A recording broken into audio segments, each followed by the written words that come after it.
Face to Face dito sa TV5.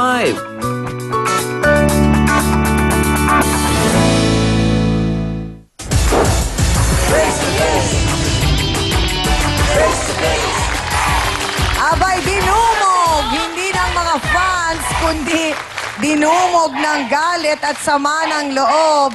Etong si Jeffrey. Sabi kahawig ka daw ni Benji Paras. Sabi lang daw. Sabi lang. Tingnan ko nga. Paras balloons. Hawig bilog na bilog. Anong problema natin ngayon? Di ka ba nahihirapan sa ginawa mong ito? Nahihirapan din po. Okay. Isa-isahin natin, ha? Ka? Iniwan ko yung mga anak ko dahil sa'yo. Lulukuhin mo lang ako. Kapal na mukha mo. Ang tanong ko ngayon, Jeffrey, seryoso ka ba kay Ate Emma? Naging seryoso ako dati dahil natutulungan niya ako.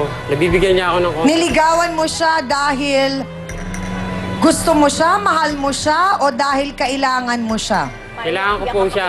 Pero sa pagmamahal, hindi o. Kasi yung age ko namin,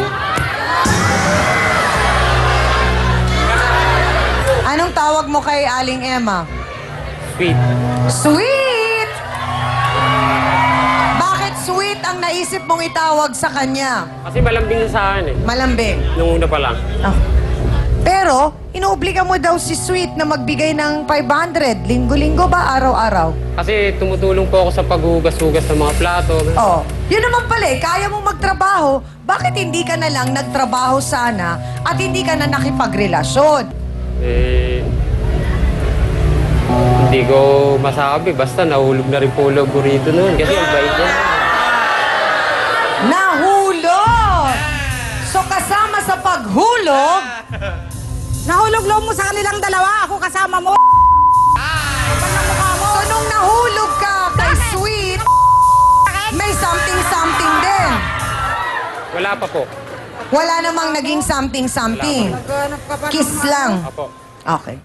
Kung may relasyon na kayo ni Sweet, ni Nanay Emma, bakit pumasok pa sa picture ito namang si Bebe? Pag wala- Anong tawag mo kay Bebe? Ano po, be? Be. Niligawan mo. Seryoso ka ba kay Be? Hindi rin po. Hindi rin. Magkano binibigay sa'yo ni Be? 500 din po. So anong iniintrega mo kay Vilma? Kayo ang 2 taon nang magkasama. Nag-aabot din po ako pag nasa probinsya po ako sa mga laban ko, sa mga laban. Anong tawag mo kay Vilma? Mahal.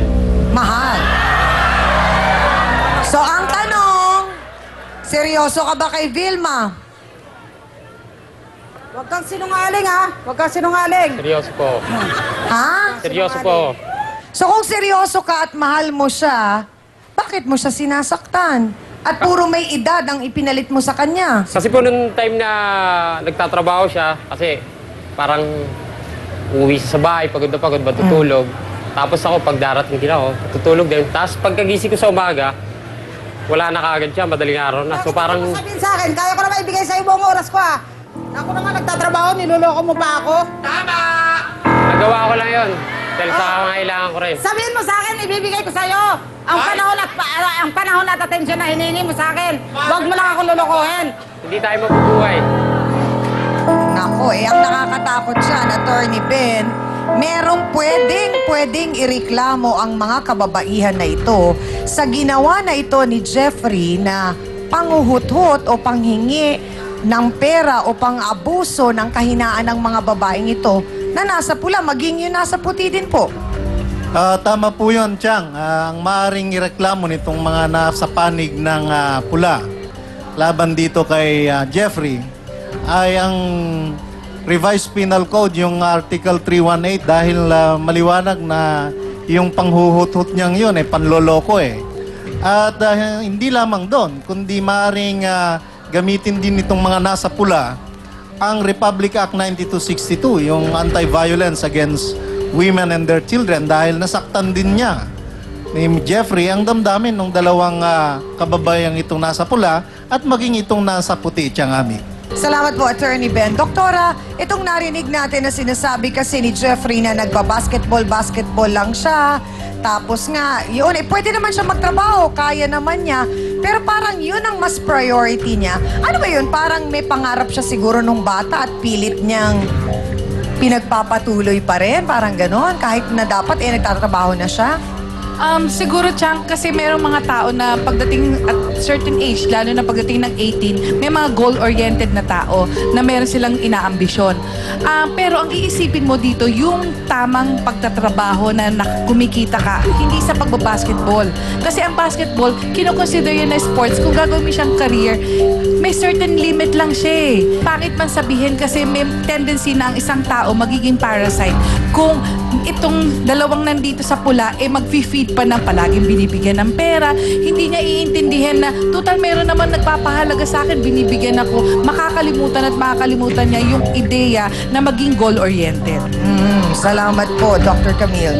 Yun, kasi ang ipinupunto namin doon, Jeff, kasi nga parang may relasyon kayo ni Ate Vilma, sabi mo seryoso ka, paano mo magagawa yung mga dapat na magawa mo bilang isang lalaki kung hindi ka nagtatrabaho ng maayos? Dapat naman po sa kinikita ko Siyang, sa paglalaro ko. Magkano ba kinikita dyan? Di ko kasi alam Sa isang laro ko po, 500. Sa isang laro, 500. Nakakailang laro ka sa isang Sa isang araw? linggo po, hindi po. Sa isang araw, isa lang ang kaya ng isang tao. Bali, ano po, MWF po, bisa may linggo pa ako.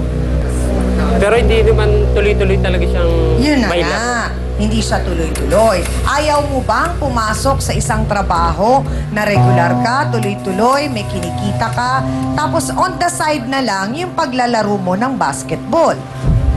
Doon na rin po ako lumayad, doon na rin po ako pinagkakakitaan ko talaga noon pa po yun. Parang naging trademark na po sa akin yung paglalaro talaga. Pero ito ang kagulat-gulat. Hindi dito nagtatapos ang lahat ng ito. Dahil hindi lang Aling Vilma, hindi lang Aling Bebe, hindi lang Aling Emma.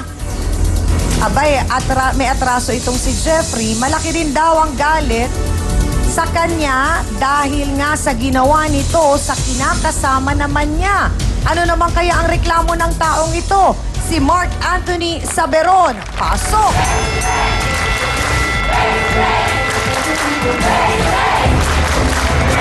Sandali lang! Naku po! Pakititawad! Sandali lang! Uhulog! Anak! Nahuhulog! Maliit lang ako, di ba? Bakit ba kasi nauso yung ganyang pantalon? Abay, parang palda na. Ito na ba mga kabataan na ito? Ano ba ang atraso ni Jeffrey kay Mark? Yan ang aalamin natin. Magbabalik po ang Face to Face. Mahal lang po kami pero hindi po kami galing sa hotel talaga. Bahay na kami. Napadaan ka lang? Promise?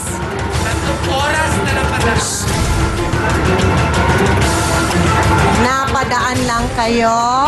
Miss Amy Perez would like to thank the following: Dr. Steve Mark Gann of GAOC Dental Clinic, Salon de Manila, Watercolors Makeup, Gloss Nails, Just Cavelli Eyewear, Dr. Manny and Pai Kalayan, Wade. Hans Mortel would like to thank the following: Dr. Ariel Recto Dabalus, Dale Cessity Hand, Foot and Body Spa, a necessity for your body and soul. Face to Face would like to thank the following: AXN Time and Sport Shades, F101, wear your needs. All water should be crystal clear. Master Shomai. Home Appliances by Minami. Galing ng quality. Ito ang tunay na masarap. Select soy sauce. Kaya toyo pa lang, ulam na. Ito ang bilhin. Prime Rocks Bleach. Ang bleach na di masangsang. Mabisa na, mura pa. Gawang Pinoy. Sea Spring Resort. La Luz Resort. Crystal Blue Resort. Philpan Diving Resort. Bon's Amigos Restaurant.